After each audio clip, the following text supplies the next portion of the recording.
said, "I love you, Mom, just give me a hug." And I just hugged her. I told her I loved her, and, you know, I said, "Don't do nothing dumb or anything, you know, promise me you won't." She goes, "I promise I won't, Mom." That's the last conversation Julie Kaler ever had with her daughter, Sarah. My son called me. He told me Sarah died. The 31-year-old was found alone inside a hotel room, dead of a heroin overdose.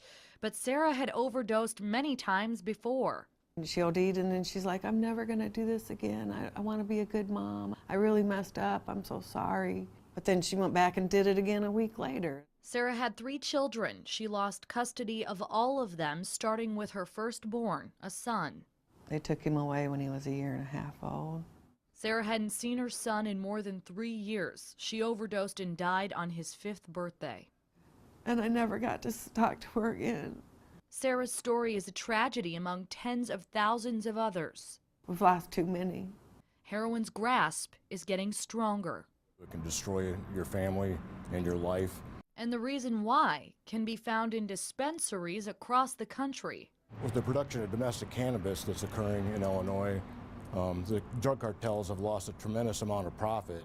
Local drug enforcement officials say the legalization of medical and recreational marijuana is paving the way for the high-powered heroin we're seeing now. The demand for Mexican cannabis has been greatly diminished. He says the marijuana widely available in the U.S. is also of a much higher quality. And they just can't compete with that, so they're making up those profits elsewhere. He says Mexican cartels are pushing heroin. They've changed their cannabis fields to opium fields, and now they're producing opium. Since they're pushing more heroin into the country, the prices have dropped.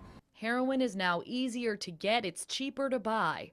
That leads to more people abusing it. He also says cartels are producing a higher quality heroin, making it more dangerous for addicts. Now the heroin is about 90% pure. We've seen some of it here. You know, most recently, Davenport has seen an uptick in heroin overdoses. He says local law enforcement is trying to combat the growing problem. We're out looking for the dealers, the ones that are causing the damage and making the money off of this product.